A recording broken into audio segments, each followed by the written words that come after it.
तो शिक्षा के इस लक्ष्य के दृष्टि से देखते हैं ना जब, कि शिक्षा की वस्तु क्या होनी चाहिए, तो ये समझ में आता है कि एक गोल जिस पर भाई साहब बार बार बात कर रहे हैं, वो गोल ये है कि सुविधा की ज़रूरत होनी चाहिए। मैं सभी पढ़े लिखे लोगों के लिए एक सवाल और पूछ देता हूँ, ठीक है?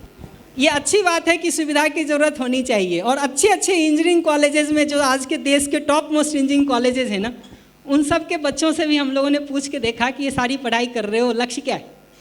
ठीक है, एज यूजुअल उत्तर सबको पता है, नौकरी। ठीक, किस लिए पढ़ रहे हैं? तो नौकरी। नौकरी नहीं मिले तो कौन पढ़ना चाहेगा? लाख में एक बच्चा ना मिले जी पढ़ने वाला। बड़े से बड़े कॉलेज में देख लीजिए और छोटे से छोटे जगहों पे देख लीजिए, कौन मिलता? तो नौकरी के लिए पढ़ रहे हैं। हम लोगों ने अगला सवाल ये पूछा कि अच्छा ये बताओ कि कितने लाख की नौकरी लग जाए तो तृप्ति मिल जाएगी?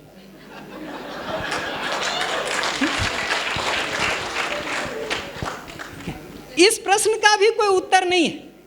ठीक, इस प्रश्न का यही उत्तर है कि हमारे बगल वाले से 2 लाख ज़्यादा की लगनी चाहिए। इतना ही उत्तर है। और थोड़ा भी बारीकी से देखेंगे तो ये अपने आप में गोल उत्तर है कि आपका 5 तो मेरा 7, मेरा 7 तो आपका 9। ये कहाँ जाके रुकेगा? कहीं नहीं। Leads nowhere. तो ये जो हो भी सकता था ना, सुविधा से जो एक ज़रूरत हो सकती थी पूरी आदमी की, समृद्धि की, प्रोस्पेरिटी की, वो ज़रूरत भी पूरी नहीं हो पाती क्योंकि सुविधा की आवश्यकता की पहचान ही नहीं हो पाती हमको। ये जो प्रोस्पेरिटी या समृद्धि जिसको कहते हैं ना, बहुत सामान्य भाषा में हम लोग उसको परिभाषित करते हैं कि मेरे पास मेरी आवश्यकता से अधिक है, ये भाव समृद्धि है। कि जब कभी भी मुझे लगता है कि सुविधाएं मेरे पास मेरी आवश्यकता से अधिक हैं, ये भाव समृद्धि है। और जब कभी भी मुझे ये लगता है कि मेरे पास मेरी आवश्यकता से कम सुविधा है, वो भाव दरिद्रता है, डिप्रीवेशन। कि नहीं? तो ये जो मेरे पास मेरी आवश्यकता से अधिक है ना, और इसका सिंपल इंडिकेटर है, देखिए मतलब भाव क्या है वो तो अभी बताता हूँ थोड़ा और कि कैसे पूरा हो सकता है। और इसकी पहचान बहुत सिंपल है। जब कभी भी मुझे लगता है कि मेरे पास मेरी आवश्यकता से अधिक है, तो जो अधिक हमारे पास होता है उसको हम अपने साथ वालों के साथ शेयर करने की, बांटने की सोच पाते, देने की सोच पाते। जब कभी भी मुझे लगता है कि मेरे पास मेरी खुद की ज़रूरत नहीं पूरी हो पा रही है, तो कहाँ किसके पॉकेट से निकाल के ले आए, ऐसा भाव उठता है कि नहीं? ये बात ठीक है कि नहीं है?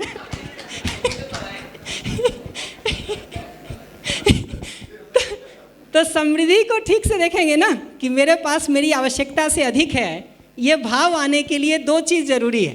पहला है आवश्यकता की ठीक ठीक पहचान होना, फिर दूसरा है उसकी अधिक, उस जितनी आवश्यकता की पहचान हुई हमारी, उससे अधिक की हमारे परिवार में उपलब्धि हो पाना।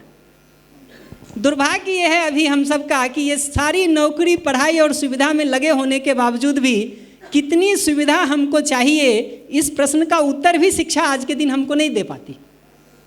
बल्कि अगर पढ़ाती है तो ये कि आवश्यकताएं अनंत हैं और साधन सीमित है कि नहीं?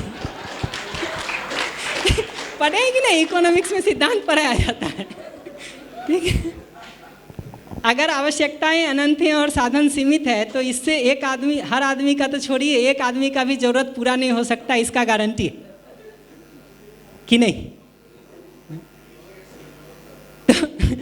तो कहीं ना कहीं अगर शिक्षा से जो एक समृद्धि हो भी सकती थी ये सुविधा से, वो संभावना भी समझदारी के अभाव में ख़त्म हो जाती है, क्योंकि हम सुविधा की आवश्यकता को ही ठीक ठीक पहचान नहीं पाते कि मेरी ज़रूरत क्या है। और अगर उसकी पहचान नहीं हुई तो घर में कितनी भी सुविधा इकट्ठी हो जाए, पूरे संसार के लोगों को लग सकता है कि आपके पास बहुत अधिक है, आपको नहीं लगता है, ठीक? हमको नहीं लगता है।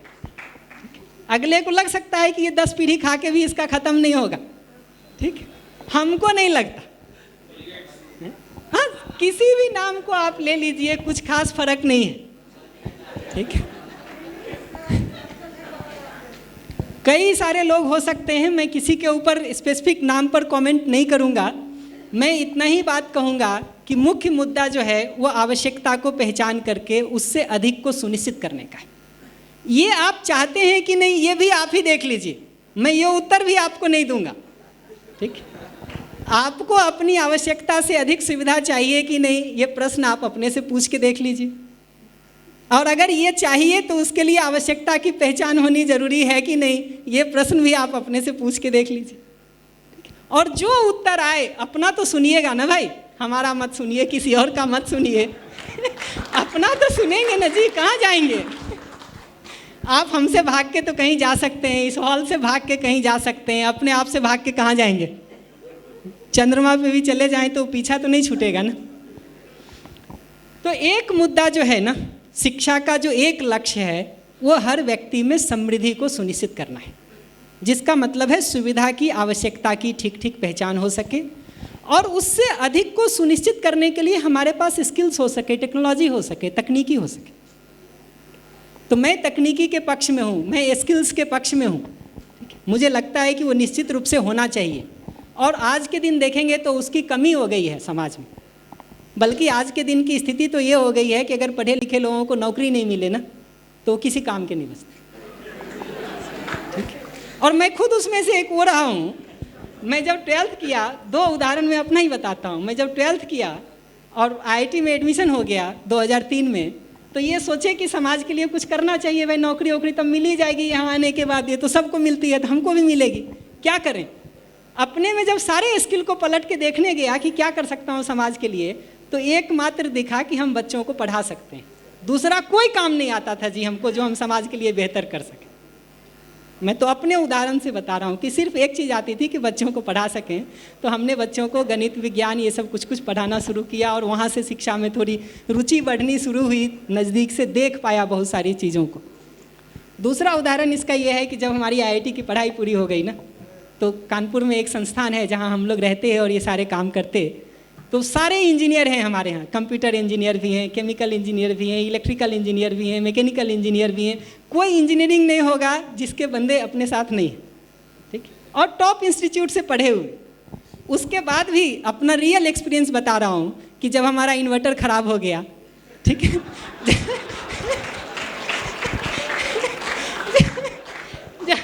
जब हमारा पंखा नहीं चलता था क्योंकि उसका कंडेंसर ख़राब हो गया, ठीक, तो हमको कंडेंसर का सारा थ्योरी पता था, ठीक है, लेकिन बदलने नहीं आता था पंखा खोल के कि हम कंडेंसर बदल लें।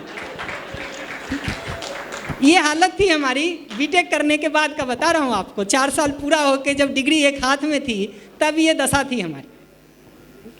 ये बात और है कि अब पिछले 10-12 सालों में धीरे धीरे मेहनत करके कुछ वो भी सीख लिए हैं, बट पढ़ो लिखों की हालत तो ऐसी है आज के दिन, ठीक है। तो स्किल्स हो, टेक्नोलॉजी हो, मैं उसके बिल्कुल पक्ष में हूँ, लेकिन वो एक ज़रूरत है, शिक्षा का एक भाग है। शिक्षा के एक दूसरे भाग को देखेंगे तो जो मुद्दा मैंने उठाया कि ये दूसरे मनुष्य के साथ संबंध पूर्वक जीने की शिक्षा, ये शिक्षा का एक महत्वपूर्ण हिस्सा है। मैं सबसे ये बात कहता हूँ कि आपने 1 महीना पहले इस दिन क्या नाश्ता किया होगा आपको याद नहीं होगा, ठीक। आपने 1 महीना पहले इस दिन खाना लंच क्या किया होगा, डिनर क्या किया होगा, कपड़े क्या पहने होंगे, ये आपको नहीं याद होगा, ठीक। लेकिन साल भर पहले भी किसी ने गाली दे दी होगी, किसी से झगड़ा हो गया होगा, ठीक है। तो अभी भी वो याद आता होगा तो ऐसा लगता होगा जैसे कल की घटना है, ठीक। और वापस जो है मन उतना ही उबलना शुरू हो जाता है, भले वो सामने वाला व्यक्ति नहीं हो, घटनाएं नहीं हो रही हो, परिस्थिति नहीं हो रही हो, लेकिन वो दुख उतना ही शुरू हो जाता है। ये जो संबंध की शिक्षा है, ये जो व्यवहार की शिक्षा है, ये जो मनुष्य के साथ परस्परता में जीने की शिक्षा है, ये शिक्षा का एक महत्वपूर्ण भाग है, क्योंकि इसके अभाव में आज के दिन जिंदगी का बहुत बड़ा दुख है हमारा। और क्या पढ़े लिखे क्या अनपढ़, सब घरों में ये बराबर दिखाई देता है। बल्कि कई मामलों में जो दीदी लोग कह रही थी आगे कि अनपढ़ लोग तो फिर भी किसी तरह से चला ले रहे हैं, पढ़े लिखो घर में चलना और कठिन हो गया है, ठीक। अब तो ज्वाइंट फैमिली छोड़िए जिसमें दादा चाचा बुआ ये सब रिश्ते हुआ करते थे, अब तो अपने माँ बाप को भी छोड़िए, पति पत्नी और बच्चे भी ठीक से जीते हुए परिवार दिख जाएं, पूरी दिल्ली में मुश्किल से ढूंढ के 2-4 मिलेंगे। बाकी तो छोड़िए, अब इससे छोटा तो नहीं हो सकता ना जी। अब पति पत्नी बच्चे से छोटा में कहाँ ले जाइएगा उसको, अब इससे छोटा क्या करिएगा जी।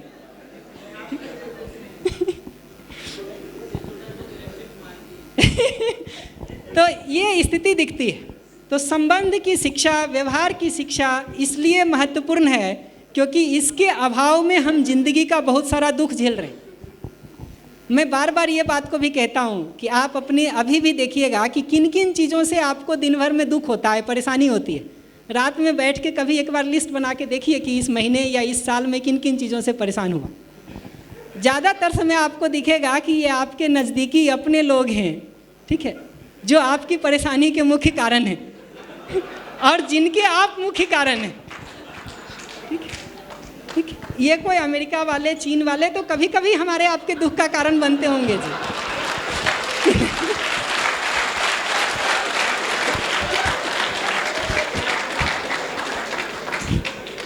कि नहीं?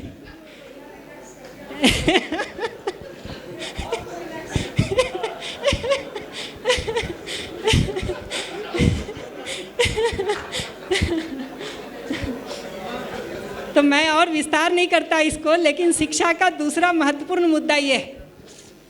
शिक्षा का जो एक तीसरा महत्वपूर्ण मुद्दा है वो ये है कि एक मानवीय समाज कैसा हो, एक मानवीय व्यवस्था कैसी हो, उसके स्वरूप की हम सबको ठीक ठीक समझ हो और हम उसमें भागीदारी कर सकें। क्योंकि कोई भी आंदोलन जैसे परिवर्तन की बात तो तब शुरू होती है जब सही अर्थों में व्यवस्था स्थापित नहीं हो। मैं पिछले बार भी किसी सत्र में ये बात कह रहा था कि अगर सही अर्थों में मानवीय व्यवस्था हो तो हम उसको बदलना नहीं चाहेंगे, बल्कि उसको हम और पुष्ट करना चाहेंगे और संवर्धित करना चाहेंगे और आगे बढ़ाना चाहेंगे, कि नहीं? पिताजी ने कुछ अच्छी विरासत दी होगी हमको, तो उसको आगे बढ़ाएंगे कि उसमें आग लगाएंगे?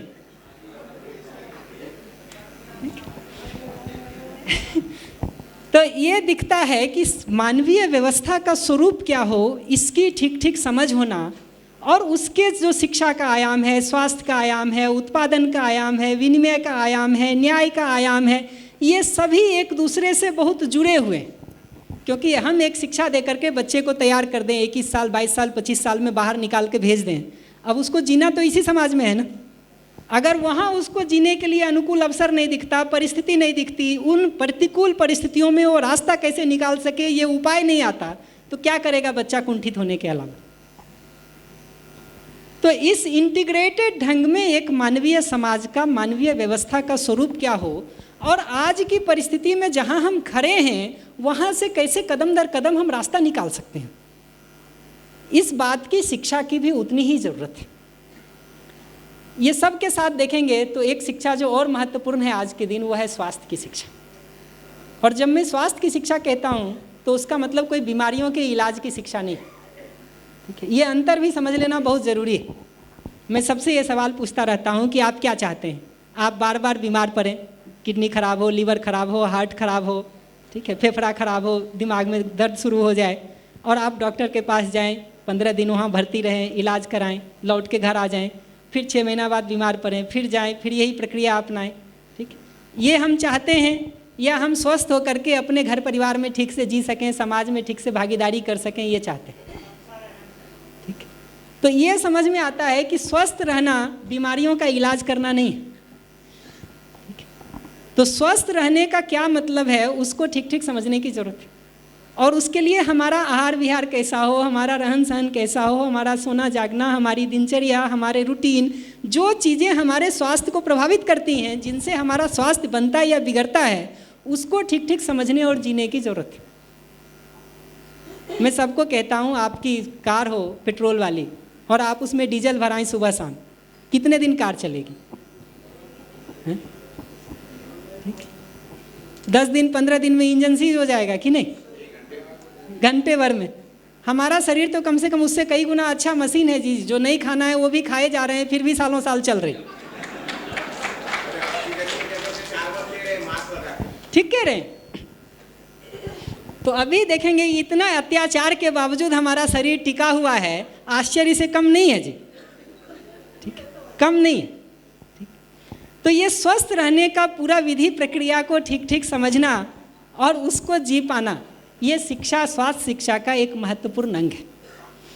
और ये सब के साथ देखेंगे ना, तो एक आदमी जो ये सारा इतना कुछ कर रहा है, अगर हम खुद ही अपने मन में अंदर तनाव में हैं, परेशान हैं, कन्फ्यूज्ड हैं, डिप्रेस्ड हैं, ठीक, एंग्जाइटी में हैं, चिंता में हैं, अपने अंदर उलझन चल रही है, तो संसार की बाहर की सारी वस्तुएं आपको अनुकूल मिल जाएं, फिर भी आपका दुख खत्म नहीं होने वाला, कि नहीं?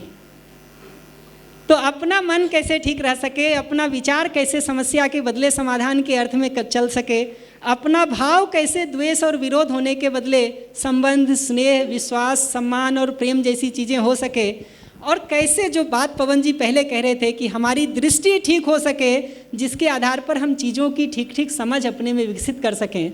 शिक्षा का एक बड़ा हिस्सा वो भी है, जहाँ मनुष्य अपनी दृष्टि को ठीक कर सके, अपने समझ को ठीक कर सके, अपने भाव को ठीक कर सके, अपने विचार को ठीक कर सके और अपने अंदर तृप्ति का, संगीतमयता का अनुभव कर सके।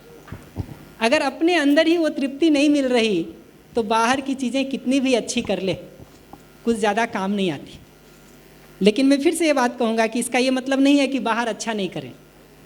मैं बाहर खराब करने के पक्ष में नहीं हूँ, बाहर अच्छा करें बहुत अच्छी बात है, लेकिन उसके साथ साथ अंदर अच्छा करेंगे कि नहीं करेंगे। तो मैं दिस और दैट में बात नहीं कर रहा हूँ कि ये करें कि वो करें, मैं तो दिस एंड दैट में बात कर रहा हूँ। और ये प्रश्न आपको जांचने परखने के लिए छोड़ देता हूँ कि दो में से किसी एक को चुनना हो तो क्या चुने। और जब मैं समझ की शिक्षा कहता हूँ तो उसका मतलब है सही क्या है, गलत क्या है, उसका विवेक हो सके, उचित क्या है, अनुचित क्या है, उसका विवेक हो सके, न्याय क्या है, अन्याय क्या है, उसका विवेक हो सके, उसकी हमको ठीक ठीक पहचान हो सके। तो शिक्षा के ब्रॉड कंपोनेंट को देखेंगे ना, तो ये दिखता है कि सुविधा के अर्थ में शिक्षा, संबंध पूर्वक जीने के अर्थ में शिक्षा, समाज और व्यवस्था में भागीदारी के अर्थ में शिक्षा, स्वास्थ्य के अर्थ में शिक्षा, और अपने मन को, अपने जीवन को, अपनी जीवन की जो क्रियाएं हैं, समझ की, भाव की, विचार की, उसको व्यवस्थित रख पाने की शिक्षा। इतना पूरा फैलाव दिखता है शिक्षा का। और मैं शिक्षा पर बार बार इसलिए भी जोर देता हूँ कि एक अच्छी बात आज के दिन जब समाज में देखता हूँ ना, तो ये दिखता है कि पिछले सालों की मेहनत में ये तो हो गया है कि शिक्षा की आवश्यकता को हम सब ने स्वीकार लिया है। गरीब से गरीब माँ बाप भी, उनके घर का खर्चा भले बाकी सब वो कटौती कर लें, लेकिन बच्चे की सारी फीस, 2 मिनट बस, बच्चे की सारी फीस और बाकी सारी चीज़ों को वो आज भी सबसे प्रायोरिटी पर भर रहे हैं। आपके घर में जो काम करने के लिए भी महिलाएं आती हो ना, जिनकी सैलरी सबसे कम भी होती होगी, उनको भी आप लौट के देखिए कि उनके घर का सबसे बड़ा हिस्सा किस में खर्च हो रहा है, शिक्षा। तो फीस दी जा रही है, ड्रेस पहनाया जा रहा है, एसी बस के इंतजाम किए जा रहे हैं, स्कूल कॉलेज सब बन के बिल्डिंग खड़े हैं, कुर्सी टेबल सब लग गए हैं, ठीक। तो वो सब के बीच में शिक्षा की वस्तु ठीक की जाए कि नहीं की जाए, ठीक। और जितनी भी समस्याएं समाज में आदमी दिखते हैं, चोरी की, डकैती की, हत्या की, बलात्कार की, भ्रष्टाचार की, आतंकवाद की, यू नेम इट, ठीक। ये सारी समस्या जो आज के दिन पैदा कर रहे हैं, वो 10 साल, 12 साल, 15 साल शिक्षा में लगाए हुए लोग हैं। तो अगर व्यवस्था में ये समस्या दिख रही है तो मैं इसको शिक्षा की विफलता मानता हूँ कि हम उस काम को नहीं कर पा रहे हैं जो हमको वहाँ करना चाहिए था, ठीक? करना चाहिए। तो ये व्यवस्था में सारे बदलाव की बात तो तब शुरू होती है जब जो इस बात का प्रमाण होता है कि शिक्षा फेल हो गई। क्योंकि अगर शिक्षा से हमने वो सभ्य और जिम्मेदार नागरिक बना ही दिए होते तो फिर बात क्या थी। तो मैं एक शिक्षक होने के नाते उस फेल्योर की जिम्मेदारी को स्वीकारता भी हूँ, लेकिन मुझे ये भी लगता है कि जितनी भी फेल्योर की जब मैं बात करता हूँ तो ये शिकायत के लिए नहीं करता। ये सारे फेल्योर को मैं 2 तरह से देखता हूँ। एक ये कि इसमें से जो चीज़ें हमको आज के दिन शिक्षा से नहीं मिल पाई उसको हम स्वयं प्रयास करके आज के दिन ग्रहण कर लें, और दूसरा मैं ये देखता हूँ कि हमारी अगली पीढ़ी को ये शिक्षा ठीक ठीक मिल सके, उसमें हमारी क्या भूमिका, भागीदारी हो सकती है, ताकि जो सफ़र हमको करना पड़े वो अगली पीढ़ी को नहीं करना पड़े।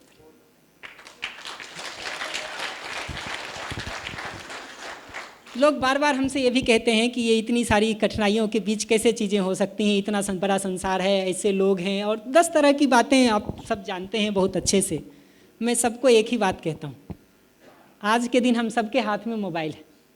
मैं जब IIT कानपुर गया था 2003 में ना, तो हमारे जो कंप्यूटर थे उसमें 40 GB का हार्ड डिस्क होता था तो हम बड़ी बात मानते थे, 512 MB का रैम होता था तो हम बड़ी बात मानते थे। आज के दिन जो आपके हाथ में स्मार्टफोन है ना, उसमें 32 GB, 64 GB, 128 GB, 256 GB के हार्ड डिस्क और 2 GB, 4 GB, 8 GB, 16 GB के रैम है। तो जो हमारा कंप्यूटर था उस समय, उसका 10 गुना ज़्यादा आज के दिन आपके हाथ के मोबाइल में। आप इस एक मोबाइल को देखेंगे ना, तो आज से 25 साल पहले के कम से कम 50 इंस्ट्रूमेंट को इसने रिप्लेस कर दिया। कैमरा अब आपको अलग से रखने की ज़रूरत नहीं, ठीक है।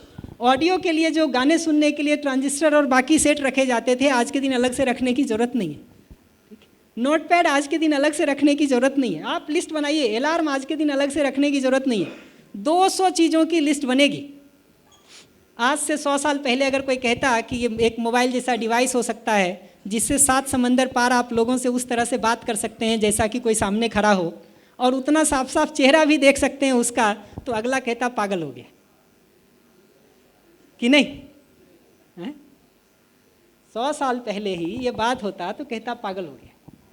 और देखिए अगर सिंसियरली कि कितने दिनों में काम हुआ है, तो मुझे लगता है भारत में जो पहले मोबाइल आए होंगे वो 94-5 के आसपास होंगे। तो अभी टोटल मिला करके 27-28 लेस देन 30 ईयर्स हुआ है। और आप गांव, गली, शहर, मोहल्ला कहीं चले जाइए, हर जगह आपको मोबाइल दिखेगा और ये सारे फंक्शंस दिखेंगे। 2 साल का बच्चा भी आज के दिन मोबाइल यूज़ कर लेता है। हम अपने घर के बच्चों को देख रहे हैं, बढ़िया अपना गूगल खोलते हैं, ऑडियो ऑन करते हैं और कहते हैं बच्चों के गीत सुनाओ, वो लिस्ट खुल जाता है एक लंबी सी। तो जब 30 साल हमारे आपके संयुक्त प्रयास से ये काम हो सकता है, तो ये जो आदमी में परिवर्तन का काम है, जिसको हम आप चाहते ही कि परिवर्तन हो। कौन चाहता है कि हमारे साथ चोरी हो? कौन चाहता है हमारे साथ डकैती हो? कौन चाहता है कि व्यवस्था में अत्याचार और भ्रष्टाचार बना रहे? हमको तो आज तक एक आदमी नहीं मिला, ठीक। और आप भी सर्वे करके देख सकते हैं। तो जो ये चाहना नहीं है हम सबकी, वो भी हम फलित नहीं कर पाए, ऐसा कैसे हो सकता है? अगर ज़रूरत है तो सिर्फ एक बात की, वो है सामूहिक प्रयास।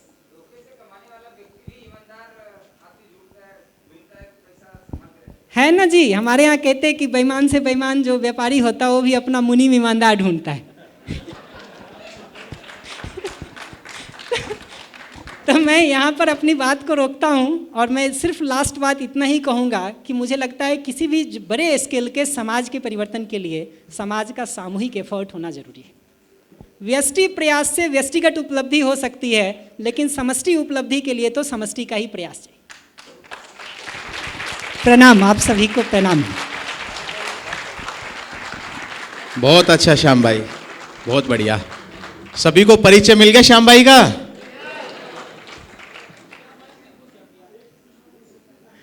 अभी 10 मिनट के लिए चाय बाहर तैयार है, आप चाय ब्रेक कर लीजिए। मैं जानता हूं आपका मन और भी सुनने को है और लोगों को सुनने को है। इसके बाद करेंगे और अगला सेशन उसके बाद शुरू करेंगे, फिर डिनर होगा बाद में। तो अभी 10 मिनट के अंदर ही आप लौट के आइए, बाहर चाय तैयार है।